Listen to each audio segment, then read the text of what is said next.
Bonjour, nous allons parler aujourd'hui de la reproduction sexuée des plantes à fleurs. Et on va commencer par s'intéresser à la fleur, c'est-à-dire le lieu où a lieu dans la plante cette reproduction. Alors, on va ici parler du cas le plus courant, c'est-à-dire les plantes qui ont des fleurs hermaphrodites. Hermaphrodite, qu'est-ce que ça veut dire? Ça veut dire qu'au sein de la même fleur, on a les organes reproducteurs mâles et l'organe reproducteur femelle. C'est le cas le plus courant, mais il faut savoir qu'on a également des plantes qui ont des fleurs uniquement mâles et des fleurs uniquement femelles, et il y a même des plantes où on a des pieds uniquement mâles et des pieds uniquement femelles. Mais là, on s'intéresse au cas le plus courant. Alors, si on regarde cet exemple-là, c'est l'exemple de la fleur de cerisier, on se rend compte ici que la fleur est constituée de 4 pièces florales. On a à l'extérieur les sépales qui ressemblent à des feuilles modifiées qui sont en général vertes mais qui peuvent être également colorées. On a ensuite les pétales. Les pétales en général sont des pièces florales larges. Ici ils sont blancs pour le cerisier mais ils peuvent être très colorés également. On a les étamines, les organes reproducteurs mâles, et ensuite on a le pistil, l'organe reproducteur femelle. Donc maintenant si on regarde ces organes reproducteurs, donc voilà leur structure. Donc tout d'abord les étamines. Donc les étamines sont constituées d'un filet, puis d'une partie renflée qu'on appelle l'antère, et cette partie renflée est constituée de ce qu'on appelle des sacs polliniques qui produisent le pollen. Le pollen, ce sont des petits grains qui renferment à l'intérieur les gamètes mâles. Ensuite, on a le pistil. Le pistil, c'est l'organe reproducteur femelle. Le pistil est constitué de 3 parties. On a le stigmate ici, en haut. C'est là où se déposent les grains de pollen et c'est là où ils vont germer. Ensuite, on a une partie effilée qui s'appelle le style. Et enfin, une partie renflée qu'on appelle l'ovaire, puisque à l'intérieur, on va trouver l'ovule ou les ovules. Alors, quand on fait une coupe transversale de l'ovaire, voilà ce que l'on peut observer à la loupe binoculaire. Donc l'ovaire est constitué de différentes loges, de plusieurs loges, dont le nombre est variable selon les espèces. Donc là, on a 3 loges. Et à l'intérieur des loges, on voit clairement les ovules ici, donc de multiples ovules à l'intérieur des loges. Là, on a un gros plan sur les étamines et on voit très bien en jaune les petits grains de pollen. Alors, quand on veut justement étudier la structure d'une fleur, quand on veut la mettre en évidence et la schématiser, on réalise ici ce qu'on appelle une dissection florale. Là, vous avez l'exemple de la dissection florale de la fleur de pomme de terre. Donc, comment on fait sa dissection? En fait, il s'agit de prélever une à une les pièces florales, en commençant toujours par les pièces florales les plus externes et en finissant par la pièce florale la plus interne. On les place ensuite sur des cercles concentriques.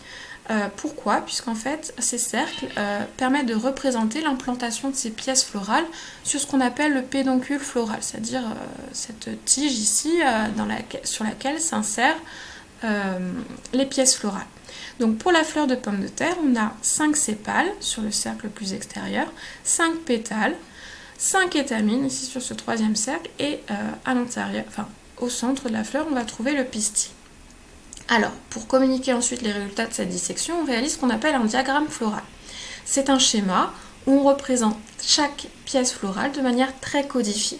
Donc ici, les 5 sépales sur le cercle le plus externe, les 5 pétales en alternance ici sur le 2e cercle. Ensuite, on a les étamines qu'on représente ici soudées, puisqu'elles sont soudées ici à ce niveau-là des pétales, à la base des pétales. Et ensuite, on représente ici le pistil, en particulier l'ovaire du pistil en coupe transversale, ici qui possède 2 loges avec des ovules à l'intérieur. Alors, quand on compare l'organisation de plusieurs espèces de plantes à fleurs, l'organisation des fleurs, donc voilà ici ce que ça donne ici pour 4 espèces. Donc ce qui varie à chaque fois entre les diagrammes floraux, en fait, c'est le nombre de pièces florales, leur position les unes par rapport aux autres, mais il y a une constante, c'est-à-dire qu'on a toujours les sépales à l'extérieur, ensuite les pétales, les étamines et au centre le pistil, et donc au final une organisation en cercle concentrique avec toujours ici à l'intérieur de la fleur les étamines qui entourent le pistil, c'est-à-dire les pièces finalement reproductrices. Alors, donc justement, intéressons-nous à cette position centrale du pistil et des étamines. Donc là, on a un gros plan, vous avez le pistil ici, on reconnaît le filet et le stigmate. Là, on a un pistil qui est mature, on voit ça puisqu'on a une sorte de sécrétion d'un liquide, un gélatineux, qui va permettre en fait de faire adhérer les grains de pollen et de permettre leur germination. Et là, juste à côté, on voit les étamines avec les grains de pollen.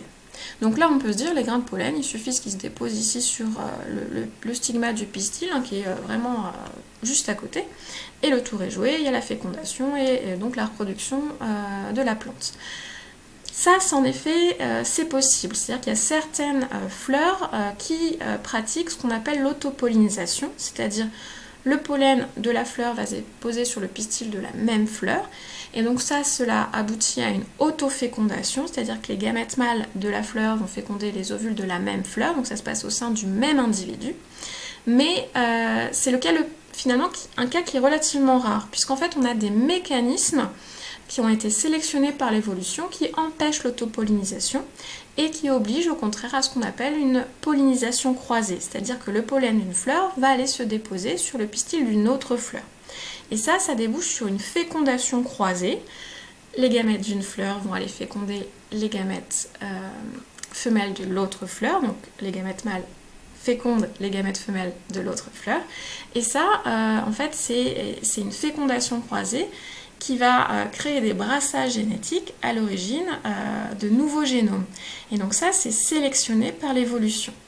Alors, je vais vous citer l'exemple de deux mécanismes qui empêchent l'autopollinisation de certaines fleurs et qui, du coup, obligent à la pollinisation croisée.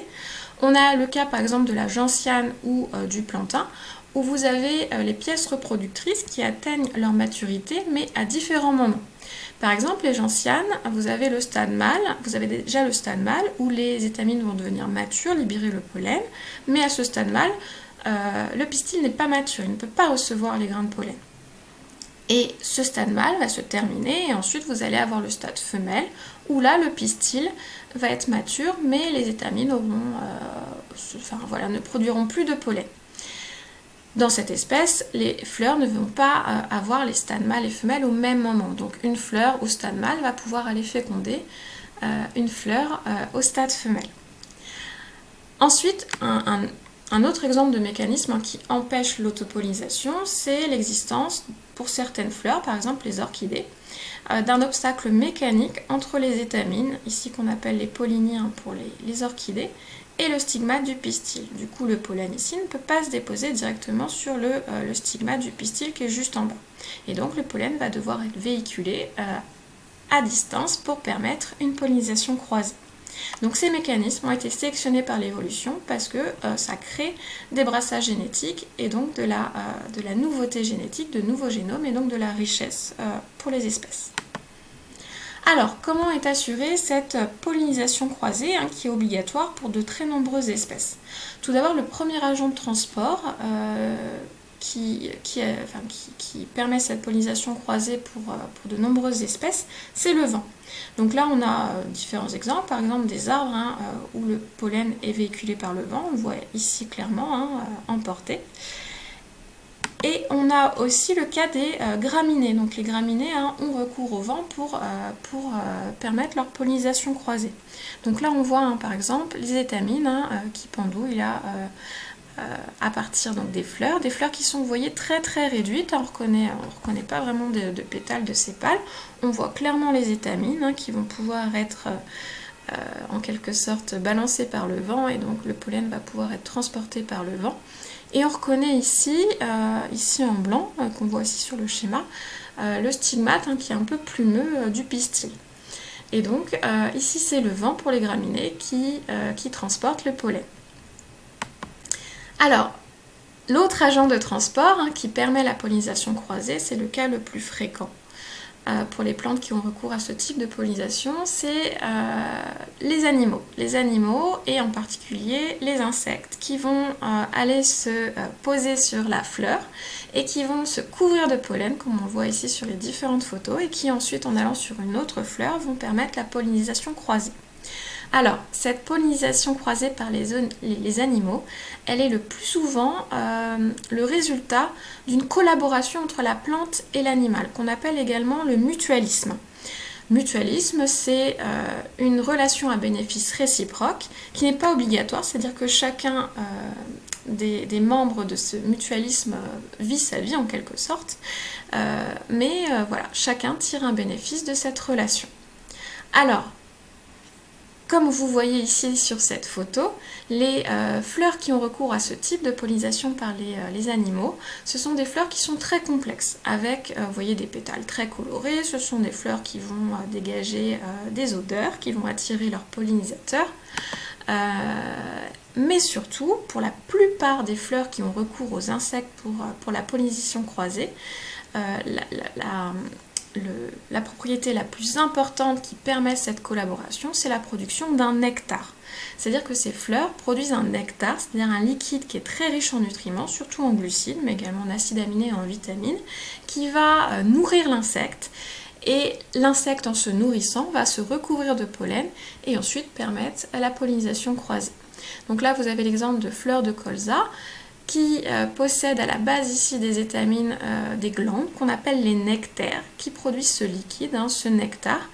On voit ici une goutte du nectar, et ce nectar il est très riche en glucose, et on peut mettre en évidence cette richesse en glucose par de simples petites bandelettes glucotestes qui se colorent en vert ici en présence de glucose. Donc ce nectar, c'est la plus grande finalement propriété de ces fleurs qui permet d'attirer les animaux pollinisateurs. Alors, ces fleurs qui produisent ce nectar, qui ont recours à la pollinisation croisée par les animaux, donc je dis, ce sont des fleurs complexes. Pourquoi elles acquièrent cette complexité? Donc pour pouvoir nourrir l'animal, mais aussi pour rendre obligatoire le transport de pollen. C'est-à-dire que cet animal, il pourrait très bien récupérer le nectar et puis voilà, il s'en va, il s'est nourri, mais il faut que la fleur, elle oblige cet animal à transporter son pollen. Donc, comment ça se traduit? Donc, on a par exemple ici la fleur de sauge. Vous avez des pétales qui sont soudés, des sépales qui sont soudés, et ça forme un tube. L'insecte, en allant prélever le nectar qui se trouve au fond du tube, va faire basculer les étamines sur son dos lorsqu'on est au stade mâle. Du coup, son dos va se recouvrir ici de pollen. Et lorsque l'insecte va aller sur une fleur qui est au stade femelle, pareil pour aller récupérer le nectar au fond du tube, là c'est le stigmate qui va basculer sur son dos et donc récupérer le pollen qui est sur son dos. Et ça va permettre la pollinisation croisée. Vous avez également l'exemple de nombreuses fleurs, par exemple la fleur de linaire, où le nectar se trouve au fond d'un tube qui est formé par des pétales soudés. Et donc l'insecte, pour aller récupérer le pollen au fond du tube, forcément va se frotter aux étamines et aux stigmates, et donc permettre la pollinisation croisée. Donc vous voyez que les fleurs ont une structure complexe ici, qui permet la pollinisation croisée, et ce sont des innovations qui ont été acquises au cours de l'évolution des plantes à fleurs. Mais on voit également que l'insecte, en quelque sorte, a acquis également, donc en général les insectes, mais ça peut être d'autres animaux, ont acquis également des innovations qui leur permettent d'aller chercher le nectar, et qui aussi favorisent la pollinisation croisée. Donc par exemple, les insectes ont acquis des pièces buccales qui vont leur permettre d'aspirer le nectar, parfois des pièces buccales très longues, par exemple celles des papillons. On a également une vision qui va permettre la visualisation des couleurs vives des pétales. Alors, pas le rouge, mais par exemple, les insectes voient notamment les UV, et en lumière UV, en fait, vous avez des fleurs qui ont des sortes de tracés sur leurs pétales qu'on appelle les guides nectarifères, qui vont guider l'insecte au centre de la fleur pour aller récupérer le nectar, mais là où également se trouvent les étamines couvertes de pollen. Donc, en fait, on voit que la plante et l'animal qui coopèrent ont acquis au cours de l'évolution des innovations qui leur permettent de collaborer et donc de permettre cette pollinisation croisée et à l'insecte de se nourrir. Et donc ces innovations acquises finalement les unes après les autres chez la plante et chez l'insecte, toujours pour favoriser l'interaction, on appelle ça des coévolutions. Alors, vous voyez, on a vu deux types de fleurs qui ont recours à la pollinisation croisée.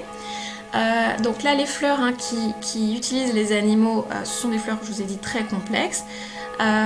Également, ce qui les caractérise, c'est des grains de pollen qui sont de taille assez grosse, avec des ornementations qui leur permettent ici de s'accrocher aux poils des animaux. Par contre, les fleurs qui ont recours plutôt au vent pour la pollinisation croisée, vous voyez, c'est des fleurs beaucoup plus simples et avec des grains de pollen qui sont beaucoup plus petits et qui donc vont être facilement portés par le vent.